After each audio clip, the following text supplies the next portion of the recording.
માર્ગ મોક્ષ તરફ લઈ જાય, પણ કેટલાક માર્ગ લાંબા હોય, કેટલાક માર્ગ ટૂંકા હોય, બરાબર ને?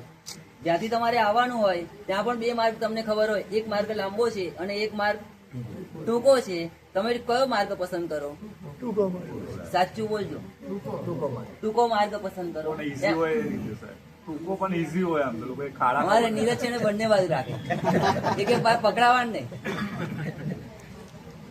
તપનો માર્ગ ઈઝી માર્ગ એટલે ટૂંકો માર્ગ, શોર્ટકટ થોડોક અઘરો લાગે પણ શોર્ટકટ, એના દ્વારા મોક્ષ નજીક આવી શકે એવા પ્રકારનો માર્ગ બતાવ્યો છે. છતાં પણ દરેકને એ માર્ગ પસંદ નથી આવતો. ઘણા બધા એના કારણો હોય. જે વસ્તુ ગમતી હોય ને એ વસ્તુ મેળવવાનું મન થાય, અને જે વસ્તુ ન ગમતી હોય ને એ વસ્તુ છોડવાનું મન થાય. બહુ સરસ મજાનો એક પ્રસંગ આવે છે. નાનકડો બાળક હતો અને એ નાના બાળકને શરદી કફ થઈ ગયા, અને શરદી કફ થઈ ગયા છે. 2 દિવસ 3 દિવસ થયા, હજુ શરદી જતી નથી, કફ જતો નથી. અને એની મમ્મીને ચિંતા છે કે આ ઘર ન કરી જાય. ડોક્ટરને બતાવવા તૈયાર નહીં. હવે એ વિચાર કરે છે ને કાંઈ પણ રીતે રસ્તો તો કરવો જ પડશે, દવા તો આપવી જ પડશે. બાળક દવા લેવા માટે તૈયાર નથી. દવા આપે છે તો દવા લેતો નથી, જીદ ઉપર છે હું દવા તો નહીં જ લઉં. જ્યારે જે સમયે તમારી જે અવસ્થા હોય ને એ અવસ્થામાં તમને શું શ્રેય છે, તમને શું હિતકારી છે, એ વસ્તુની જાણકારી હોવી જોઈએ. બાળકમાં એ જાણકારી ન હતી, એટલે મમ્મીને એમ થયું એને દવા આપવી છે પણ દવા કઈ રીતના આપવી. અને એને રસ્તો કર્યો. 3 લાડવા બનાવ્યા, જે છોકરાને બહુ ભાવતા હતા એ લાડવા બનાવ્યા અને એની અંદર દવા મૂકી દીધી. દીકરાને કીધું તારા માટે જ આ વસ્તુ બનાવેલી છે અને તારે આ વસ્તુ ખાવાની છે.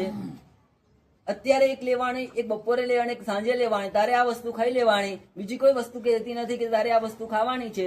અને સાંજ પડી અને મમ્મીએ ફરી એને પૂછ્યું, બેટા મેં તને જે પ્રમાણે કીધું હતું તે પ્રમાણે તે લાડવો ખાઈ લીધો?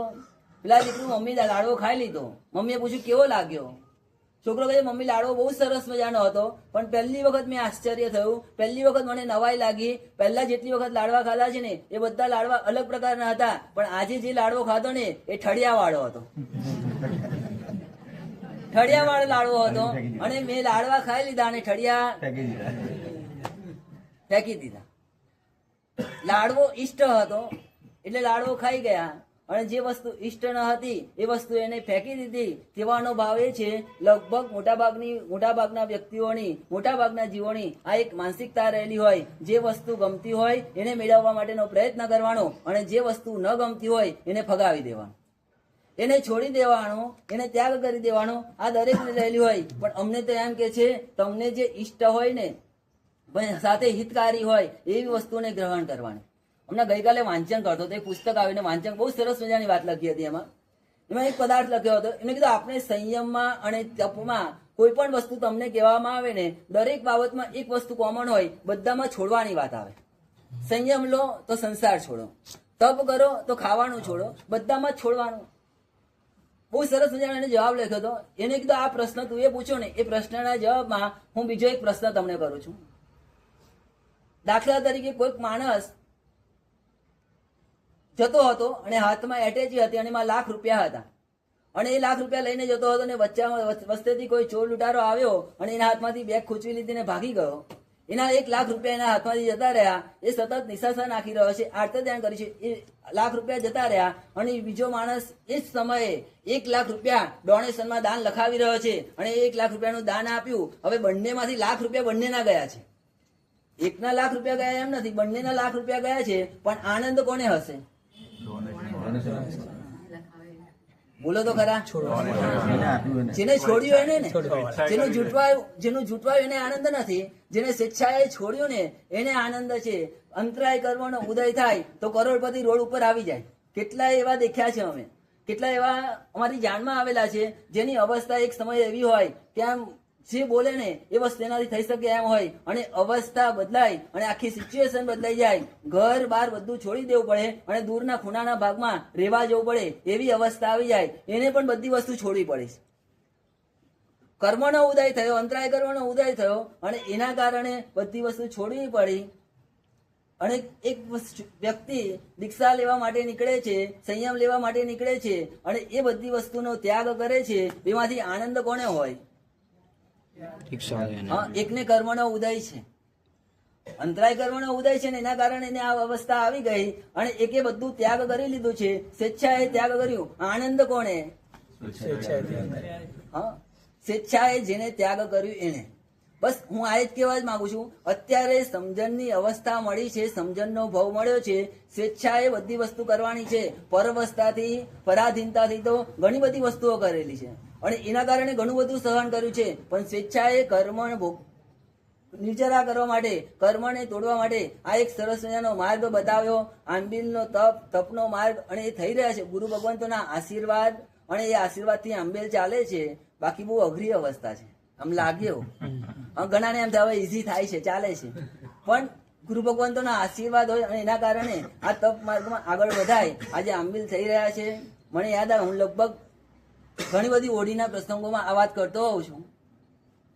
શરૂઆત થઈ ને આંબેલની, ત્યારે આંબેલ બહુ મુશ્કેલ હતા, બહુ અઘરા હતા, કરતા ન હતા એવી અવસ્થા હતી. મારા દાદા ગુરુદેવ આચાર્ય ભગવાન સૂર્યોદય સુરેશ્વરજી મહારાજ, મને યાદ છે ઓડીમાં શરૂઆત થાય ત્યારે વાસકસેપ નખાવા જઈએ અને પૂર્ણાહુતિ થાય તે વખતે વાસકસેપ નખાવીએ. સાહેબ દરેક ઓડી વખતે જયારે પચખાણ આપતા હોય તે વખતે પણ અને પારનું હોય તે વખતે પણ માથા ઉપર હાથ પ્રસરાવે અને એટલા સરસ મજાના શબ્દો, 2-3 શબ્દો બોલે, થોડીક જ વસ્તુમાં શબ્દો બોલે, પણ એટલા સરસ મજાના શબ્દો બોલે, એના કારણે ઓડીનો ઉત્સાહ ઓટોમેટિક વધી જાય. આપણે એમ થાય બહુ સરસ. અને છેલ્લે 500 આંબીલનું પારનું થયું હતું ડભોઈ, તે વખતે સાહેબે કીધું હતું કે 2 ઓડી પકડી રાખવાની, અમુક સમય સુધી તારે 2 ઓડી કરવાની અને આટલી ઓડી સુધી પહોંચવાનું. સાહેબે જે ટાર્ગેટ આપેલો હતો એ ટાર્ગેટ તો થઈ ગયો, પણ પછી સાહેબના આશીર્વાદ જ એવા રહ્યા અને એના કારણે ઓડી ચાલે છે. બસ દેવગુરુના આશીર્વાદ વરસતા રહે અને ઓડીના માર્ગમાં આગળ વધતા રહીએ. ઓડીના માર્ગમાં આગળ વધતા રહીએ. બસ અંતરાય, મેં કીધું ને, સ્વેચ્છાએ એમ ભાવ એની જાતે આવે અને સરસ રીતના કર્મો તૂટે, નિર્જરા થાય અને સિદ્ધિ માર્ગની પ્રાપ્તિ કરે.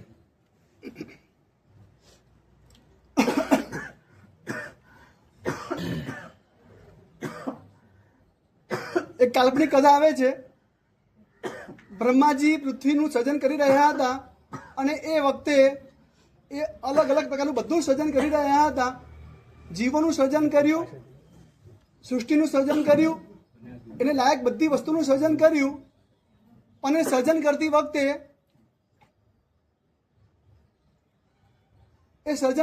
માંથી એક ભૂલ થઈ ગઈ. બ્રહ્માજીથી એક ભૂલ થઈ ગઈ અને ભૂલથી એમનાથી ડાકણનું સર્જન થઈ ગયું. ડાકણનું સર્જન થઈ ગયું. ડાકણે હવે આવી બ્રહ્માજી પાસે કીધું કે મારે ઘર જોઈએ. કોણ ઘર માંગે છે? હા, ડાકણ ઘર માંગે છે કે મને ઘર જોઈએ. બ્રહ્માજીએ જોયું કે ડાકણને ઘર આપવાનું છે, નહીં, એને યોગ્ય ઘર જોઈએ. એને પૂછ્યું કે બોલ તને ક્યાં મોકલું? એને કીધું ભેંસને ત્યાં મોકલું, તું ભેંસમાં વાસ કરીશ. એટલે કે ભેંસ ન ચાલે, એ તો બહુ ઓછું થોડું ખાય અને આખો દિવસ વાગોડ્યા કરે છે, એ ઘર મને ના ચાલે. બ્રહ્માજી કીધું એક કામ કરતો, તું ગાયના ઘરમાં, ગાયના શરીરમાં જા. એને કીધું એ પણ ના ચાલે, ગાય સૂકું ઘાસ ખાય છે, એ પણ ના ચાલે. એટલે બ્રહ્માજી કીધું કે હવે તને ક્યાં મોકલું? એને કીધું ભૂંડનું શરીર ચાલશે? તો કે ના, ભૂંડ પણ ના ચાલે, તો વિષ્ટા ખાય છે. તો કે કૂતરાના શરીરમાં મોકલું? તો કે ના, એ પણ ના ચાલે, કૂતરું એટલું જુઠ્ઠું ખાય છે, મારે એવું પણ ના જોઈએ. તો બ્રહ્માજી તું ક્યાં મોકલું તને? એને કીધું સિંહનું ચાલશે? તો કે ના, સિંહ તો ભૂખ લાગે ત્યારે જ ખાય છે. તો કે એક કામ કર, એક જ ઘર બચ્યું છે હવે, માણસનું ઘર બચ્યું છે, તું એના ત્યાં જા. એ માણસના ઘરમાં ગઈ, એ માણસના શરીરમાં પ્રવેશી ગઈ. એ ડાકણનું નામ છે લાલસા. કઈ ડાકણ છે? આ લાલસા નામની ડાકણ એવી છે, એ લાલસા નામની ડાકણ એવી છે, ગમે એટલી ભૂખ લાગી હોય અને જો ભાવતી વસ્તુ ના હોય ને તો ના ખાય. સમજ્યા? ભાવતી વસ્તુ હોય અને ભૂખ ના લાગી હોય તો પણ ખાય. ભાવતી વસ્તુ હોય અને ભૂખ ના લાગી હોય તો પણ ખાય, અને ભાવતી વસ્તુ ન હોય અને ભૂખ લાગી હોય તો પણ. આખો દિવસ બહાર કામ કરીને ઘરે આવ્યા હોય, જમવા માટે ઈચ્છા આમ કલ્પના કરીને આવ્યા કે આજે ઘરે જઈશું એટલે મને ગમતું ભોજન મળશે, અને ઘરે આવ્યા પછી જુએ, થાળી ખોલી, રસોડામાં ગયા અને તપેલી ખોલી અને જોયું કે અંદર બિલકુલ એકે વસ્તુ ભાવે એવી નથી. એટલે પછી શું થાય? એક પણ વસ્તુ ના ખાય, સીધો ક્યાં જાય? હવે બહાર ના જાય, હવે ઓર્ડર સીધા ઘર બેઠા ઓર્ડર કરે છે. હવે બધું તમને ઓનલાઈન મળે છે. હા, તમને ઘર બેઠા મળે છે. સ્વિગી અને ઝોમેટો તમને બધું ઘર બેઠા પહોંચાડી આપે છે, પણ આ કોણ કરાવે છે? લાલસા નામની ડાકણ. આ લાલસા નામની ડાકણ આપણને બધાને વળગેલી છે. આ કાળની અંદર અત્યારે ભોગવાદની બોલબાલા છે. રોજ નવી નવી વાનગીઓ, રોજ નવી નવી વસ્તુઓ બજારમાં આવી રહી છે, અને આપણો એક સ્વભાવ છે, જેટલું નવું આવે એટલો ટેસ્ટ આપણે, અને એમાં જો ભાવી ગયું તો પરમેનન્ટ થઈ જાય. હા, એક જમાનો હતો આ ચાઇનીઝ ને પંજાબી. હા, ચાઇનીઝ ને પંજાબી એવું હતું, આજથી અમારી દીક્ષા પહેલાની વાત કરું છું. એ ચાઇનીઝ ને પંજાબી કદાચ કોઈક વર્ષે એકાદ વાર ખાતું હશે, કદાચ વર્ષે એકાદ વાર ખાતું હશે, અને આજે એવું છે. હા, આટલો ફરક પડતો જાય છે. રોજ નવી ડીશો આવે છે, રોજ નવી વાનગીઓ આવે છે. એટલે મોબાઈલમાં હમણાં મારી પાસે એક ભાઈ બેઠા હતા, અને ભાઈએ જેવું મોબાઈલ ચાલુ કર્યું ને અંદરથી એક વાનગી સીધી બતાવવાની શરૂ થઈ. તમારા મોબાઈલમાં એવું હોય ને, સીધું અંદર એડવર્ટાઇઝ શરૂ થઈ જાય. એ વાનગી શું છે, એ કેવી રીતે બને છે, અને એનો ટેસ્ટ શું છે બતાવવા માટે સીધી વાનગીની રેસીપી, વાનગી કેવી રીતે બની અને એ શું છે બતાવવા લાગ્યા. પેલો જોવા લાગ્યો. મેં કીધું ભાઈ શું જોઈએ છે? મને કે નવી વાનગી આવી છે. મોબાઈલમાં જોઈને પેટ ભરી જાય? હા, ના બનાવી ના પડે તો તૈયાર મંગાવે, બનાવે કોઈ નહીં. લાલસા નામની ડાકણ આપણને, હા થોડી જગ્યા કરો ભાઈ, પાછળ થોડા અંદર આવો તો આવી જાઓ. હા,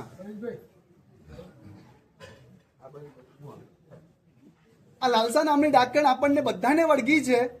અને એ જ કાળની અંદર જ્યારે આપણે રોજ નવી વાનગીઓ શોધીએ છીએ, રોજ નવા ભોજન શોધીએ છીએ, રોજ ટેસ્ટી વસ્તુ શોધીએ છીએ, એવા કાળની અંદર પણ આજે પરમાત્માના શાસનના સાધુ સાધ્વીજી ભગવંતો અને શ્રાવક શ્રાવિકાઓ પણ, સાધુ સાધ્વીજી ભગવંતો મુખ્ય છે.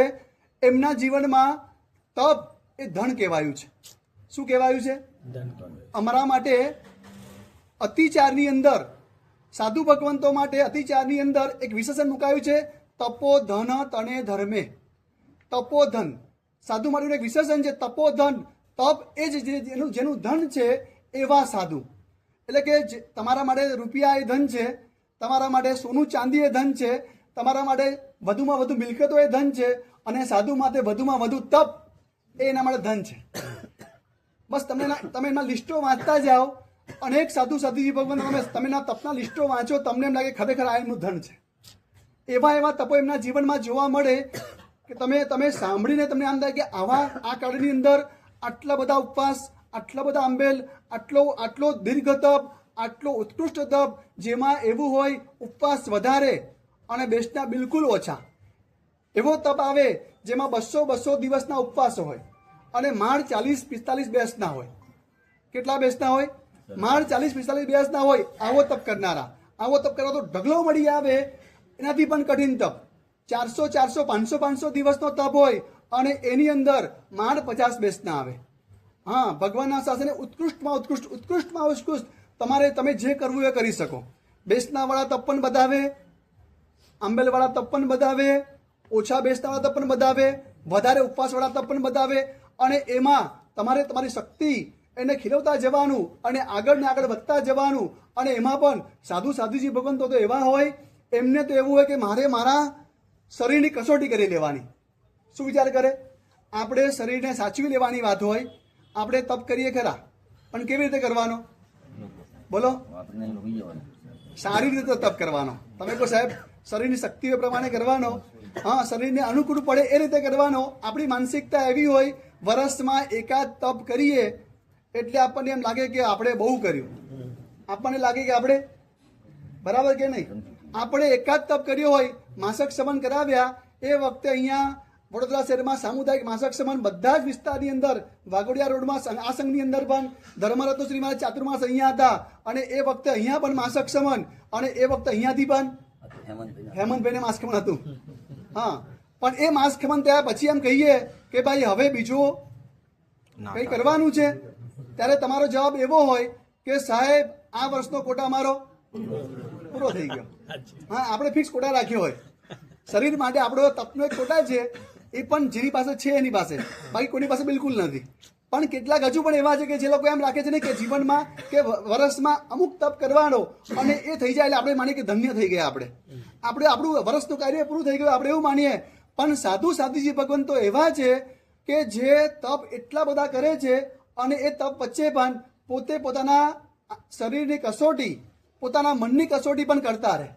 એમ પોતાના મનની કસોટી કરતા રહે. આપણે મનની કસોટી આવે ત્યારે ઢીલા પડી જઈએ, પાછા હટી જઈએ. અને એમનું એવું હોય કે મનની કસોટી કરવાની અને મનને હરાવવાનું. તપ કરવાનો ખરો, પણ માત્ર સામાન્ય તપ નહીં, એવો ઉત્કૃષ્ટ તપ કરવાનો જેમાં મન પણ હારી જાય. શરીરને તો હરાવે જ, પણ મનને પણ હરાવી દેવાની વાત, આ રીતની વાતો હોય. એવા તપની વાતો અમે સાંભળી છે. અમને આશ્ચર્ય થાય કે શું આ કાળની અંદર આવો તપ કરનારા મહાત્માઓ, આવો તપ કરવાની ભાવનાઓ જાગે છે. બહુ મોટી વસ્તુ છે. આપણે એક દિવસ આ ઉનાળાની ગરમીની અંદર અત્યારે કોઈને કે ઉપવાસ કરવાનો છે તો આપણું મન ડગુમગું થાય, 4 વાર વિચાર કરે કે કરું કે ના કરું. જ્ઞાન પાંચમ કરતા હોય, પોષ દસમીનું એકાદશનું કરતા હોય, મૌન અગિયારસનો ઉપવાસ કરતા હોય, કોઈ પૂનમ કરતા હોય, આ તપ કરતા હોય અને એ વિકલ્પો અમને પૂછવા માંડે, સાહેબ આ પૂનમની જગ્યાએ આવતી પૂનમે કરીએ તો ચાલે? આવું પૂછવા માટે આવે. સાહેબ આ પાંચમની જગ્યાએ આવતી પાંચમે કરીએ તો ચાલે? અત્યારે હાઈ એલર્ટ છે, ગરમી 45-46 ડિગ્રી ચાલે છે અને ઉપવાસ બહુ અઘરો છે. આવું આપણને લાગતું હોય, પણ મહાત્માઓ સાધુજી ભગવાન તો એ તો શરીરની કસોટી કરે અને મનની પણ કસોટી કરે. એવા તપ અને એવી રીતે તપ કરે, આપણને આશ્ચર્ય થાય કે શું આ કાળમાં પણ આવું શક્ય છે.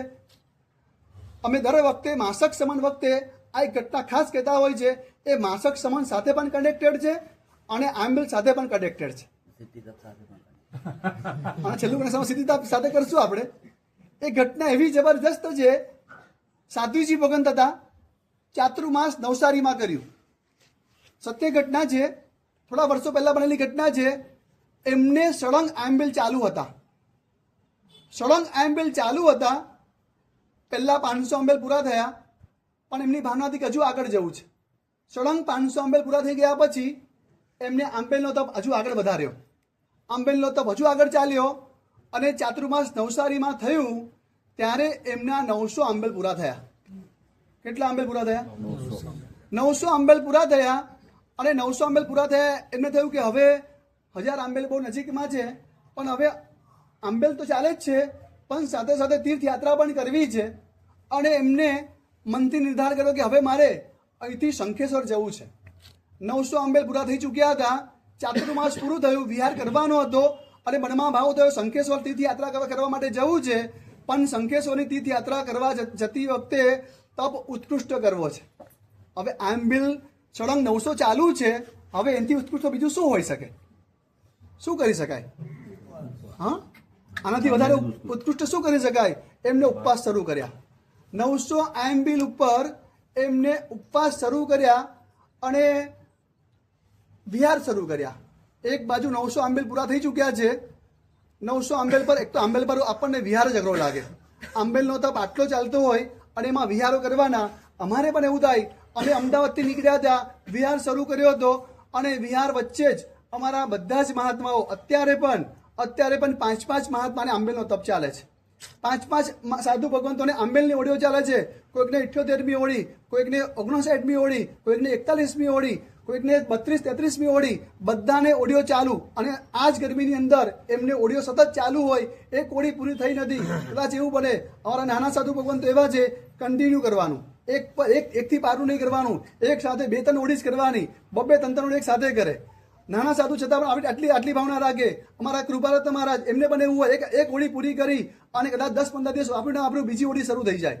કન્ટિન્યુ આંબેલ પર આંબેલ ચાલે. ધર્મરત્ન મહારાજ એક આંબેલની ઓળી શરૂ કરી અને આંબેલની ઓળી પૂરી થઈ હોય ત્યારે નવા આંબેલની તૈયારી થઈ ચૂકી હોય. હા, ટાર્ગેટ નક્કી જ હોય, કોઈને ખબર ના હોય. ટાર્ગેટ નક્કી જ હોય કે આજે આંબેલનું પાનું કર્યું, પણ એમને અત્યારે ટાર્ગેટ નક્કી થઈ ગયું હશે કે હવે ક્યારથી શરૂ કરવાની છે. પણ કોઈને ખબર ના હોય. એ દિવસે જે શરૂ કરવાની સવારે ખબર પડે કે હવે આજે આંબેલની ઓળી શરૂ થાય છે. પણ મન તૈયાર જ હોય કે હવે મારે નવો તપ.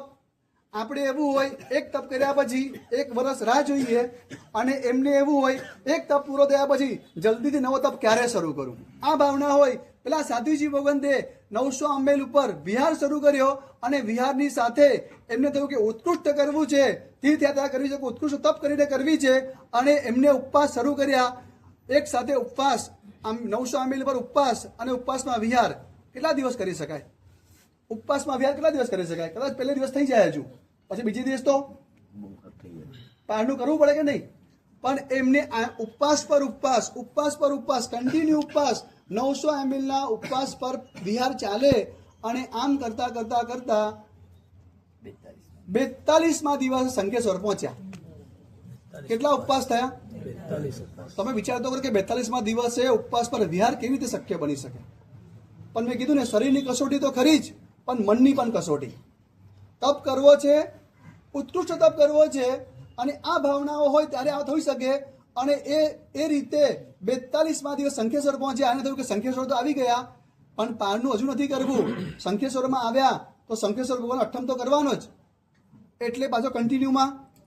એટલે કેટલા ઉપવાસ થઈ ગયા? 45 ઉપવાસ થયા. અને એમને શંખેશ્વરમાં 45મા ઉપવાસ ઉપર 900 આંબેલ ઉપર કેટલા ઉપવાસ? આંબેલ ઉપર આટલા ઉપવાસ. અમે તો તમને માસક સમયની પ્રેરણા કરતી વખતે કીધું અઠ્ઠમ જ કરજો. આ વખતે સીધી તપ કરાવવાના. આ વખતે કહીશું એક જ ઉપવાસ કરજો. કેટલા ઉપવાસ કરજો? એક જ ઉપવાસ કરજો. બીજી દિવસ તમે બેસ્ટું જ કરાવી લઈશું સીધું. હા, બહુ ઇઝી તમારા માટે આ વખતે મૂક્યું છે. એક જ ઉપવાસ કરવાનો અને તરત જ બેસનું. પછી 2 જ ઉપવાસ કરવાના, પછી તરત બેસનું. એ તમને જલ્દી બેસના આપશું તમને. હા, એટલે તમને બહુ ઇઝી તપ થઈ જાય એવો તપ તમને આ વખતે કરાવવાના. હા, તમારે તૈયાર રહેવાનું છે. માસક સમાન જેવો તપ એ વખતે અઠ્ઠમથી શરૂ કરીને કર્યો હતો. આ વખતે તો બેસતા વાળો તપ કરાવવાના અને એમાં પણ તમને જલ્દી બેસતા મળે. એક ઉપવાસ તરત બેસનું, 2 ઉપવાસ તરત બેસનું, અઠ્ઠમ ઉપર પાછું બેસનું. એ તમને બેસતા મળ્યા કરે એવો તપ કરાવવાના છે. તૈયાર રહેજો. એમને પારણું કરવાનું હતું 900 આંબેલ ઉપર 45 ઉપવાસ. અને હવે પારણું તો કરવાનું જ હોય ને. શેનાથી પારણું થાય? રબ અને મગ અને રાબડી. હા, તૈયારી થઈ ગઈ છે હેમંતભાઈને ત્યાં. અમને પારણું કરાવશે અને બધા પારણું કરશે. આનથી જ પારણું હોય ને. પણ એમને પારણું કર્યું આંબેલથી. 900 આંબેલ ઉપર 45 ઉપવાસ અને પાછું પારણું શેનાથી? આંબેલથી પારણું. આપણી કલ્પના કામ ન કરે એવી ઘટના, આપણે માની ન શકીએ એવી ઘટના. અને એ પણ આ કાળની અંદર આપણા જેવા જ લોકો, આપણા જેવું જ શરીર અને એમાંના જ એક આપણા જેવા છતમાં, આપણા જેવા જ છેલ્લા સંજ્ઞાનવાળા શરીરવાળા આત્મા આવો ઉત્કૃષ્ટ તપ કરે. આપણને એમ થાય કે ખરેખર આ ભગવાનનું શાસન જ કરાવી શકે. ભગવાનના શાસને બતાવેલો તપ જ જેને ગમ્યો હોય એ જ કરી શકે. અને એ સાધુજી ભગવંતે આંબેલથી પારણું કર્યું. 900 આંબેલ ઉપર 45 ઉપવાસ અને પછી આંબેલ શરૂ કર્યા. ત્યાં સ્થિરતા કરી અને ત્યાં 45 દિવસ, ત્યાં 45 ઉપવાસ પછી ત્યાં બીજા 25 દિવસ ત્યાં શંખેશ્વરમાં રહ્યા. પણ બધા દિવસ આંબેલનો તપ ચાલુ. કેટલા દિવસ થયા ટોટલ? 970 દિવસ થયા. 970મા દિવસે વિચાર કર્યો કે હવે અહીં તો યાત્રા થઈ ગઈ, પણ હજુ આગળ યાત્રા કરવા માટે જવું છે. વિચાર કર્યો શત્રુંજય પહોંચવું છે. ક્યાં જવું છે? શત્રુંજયની યાત્રા કરવી છે. શંખેશ્વરની યાત્રા કરી. 2 મોટા તીર્થ, જગમાં તીર્થ 2 વડા, શત્રુંજય ગિરનાર. અને આપણી દ્રષ્ટિએ અત્યારે શંખેશ્વર અને પૂનમ ક્યાં ભરાય? શત્રુંજય અને શંખેશ્વર 2 જગ્યાની પૂનમો હાઈએસ્ટ ભરાય. અહીંયા લોકો મોટી સંખ્યામાં લોકો પૂનમે પહોંચે. એમને થયું કે અહીંયા તો યાત્રા કરી, હવે મારે ક્યાં જવું છે?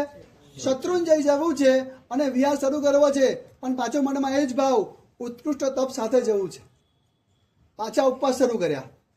900 આંબેલ, 45 ઉપવાસ, 25 પાછા 25 આંબેલ અને પાછા ઉપવાસ શરૂ કર્યા. ઉપવાસ પર વિહાર શરૂ કર્યો. 1 ઉપવાસ, 2 ઉપવાસ, 3 ઉપવાસ, 4 ઉપવાસ.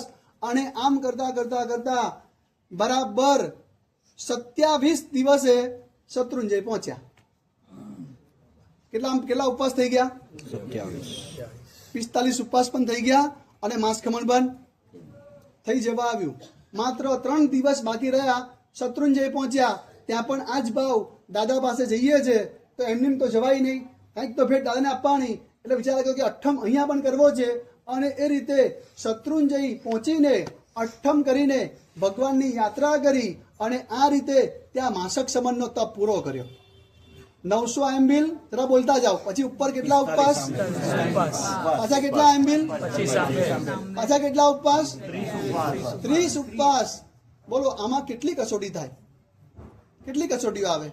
વિહારના દિવસો હોય, ગરમી આવે કે ના આવે? હા, ગરમી આવે, વિહારમાં થાક લાગે, શરીર કામ આપે. આટલા ઉપવાસ ઉપર વિહાર કરવાનો. આપણે ઉપવાસના દિવસે દેરાસરથી ઘરથી દેરાસર જવું હોય ને તો પણ શું વધીએ? એમને બસ વધીએ જ છે. પણ કદાચ એવું રોજનો નિયમ હોય કે મારે ચાલીને દેરાસર જવાનું, નજીકમાં જ દેરાસર હોય અને ચાલીને જતા હોય તો પણ જે દિવસે ઉપવાસ હોય દિવસ તો સ્પેશિયલ આપણે હા એ પણ ચલાવવાની તૈયારી ના હોય. કોઈને કહી કે મને મૂકી જા, હા પાછું એવું હોય એ પણ હાથમાં ના લઈએ. એટલી બધી શિથિલતા આપણામાં હોય. અને આમની કેવી ભાવના, મતલબ કે આવો ઉત્કૃષ્ટ તપ કરનારા મહાત્માઓ, સાધુ સાધુજી ભગવંતો આજે પણ છે. અને એ પરમાત્માના શાસનની દેન છે. પરમાત્માના શાસને આજે આપણને આપેલો આવો તપનો માર્ગ, એની આરાધના કરનારા મહાત્માઓમાં અત્યારે આજે અહીંયા ધર્મરત્ન શ્રી મહારાજને આજે 78મી ઓળી, એમની ઓળીઓ વર્ષમાં 3-4, એમને કીધું ગુરુ ભગવંતે કીધું હતું કે 2 ઓળી. અમારા ગુરુ ભગવંતે વખતે કીધું હતું કે શરૂઆતના વર્ષોમાં અમે તપ કરતા જ નહોતા, એમ કહીએ તો પણ ચાલે. પાયો ભર્યો ત્યારે પણ એવું હતું કે કેટલી કરશું ખબર નહોતી. વર્તમાન તપનો પાયો એવું થયું કે શરૂઆતના દીક્ષાના શરૂઆતના વર્ષોમાં મેં ભર્યો ત્યારે મેં પહેલા જ વર્ષે ભર્યો. પણ પહેલો પાયો ભર્યા પછી વર્ષે 1 ઓળી. કેટલી ઓળી? એ પણ કઈ 6ઠ્ઠી ઓળી. પછી બીજા વર્ષે હા આ ધક્કા ગાડી ચાલતી હતી. એમને પાયો ભર્યો ત્યારે તમને આશ્ચર્ય થશે, પાયો ભરતી 3 વખત ફેલ થયા છે. કેટલી વખત? 3 વખત વચ્ચે પાર ના કર્યા. પાયો ભરવાનું શરૂ કર્યો અને 2 વખત એવું થયું કે શરૂ કર્યું અને 2 ઓળી કરી, 2 ઉપવાસ થયા અને પારનું કર્યું, 3 ઉપવાસ થયા અને પારનું કર્યું. આ રીતે કસોટી આવીને પારનું કર્યું. આવું બન્યું. આમ વિચારી ન શકે કે જેને પાયો ભરવામાં આટલી મુશ્કેલી પડી, આજે આટલી ઓળીઓ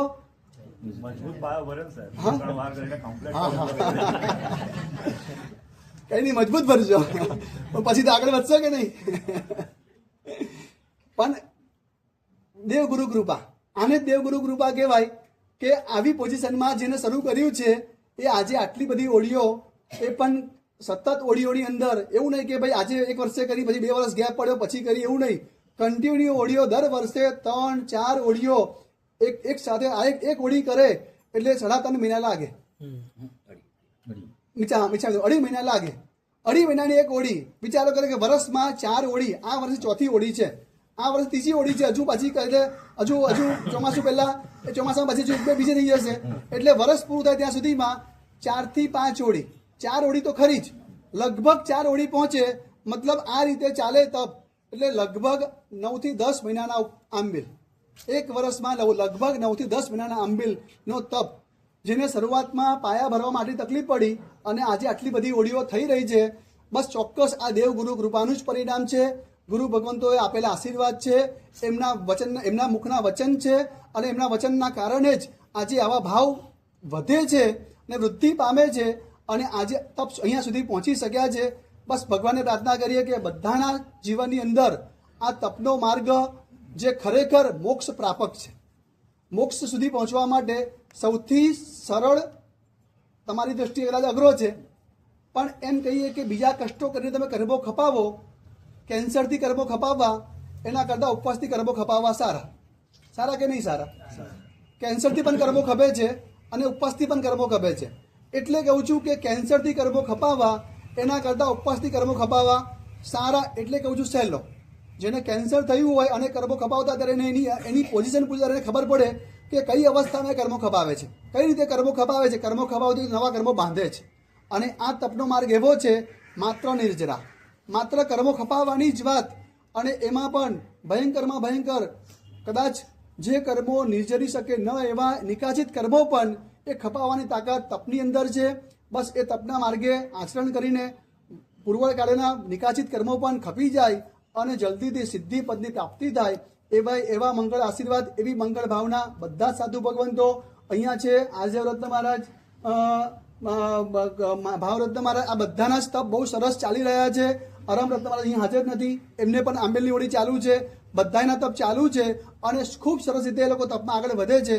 બસ અમે ભગવાન અને ગુરુ પાસે એ જ આશીર્વાદ માંગીએ કે આ બધાના તપ નિર્વિઘ્ન સરસ ચાલતા રહે અને એમને નવા નવા ભાવો થતા રહે અને તપના માર્ગે આગળ વધીને કર્મ નિજરા સાધે એ મંગળ ભાવ.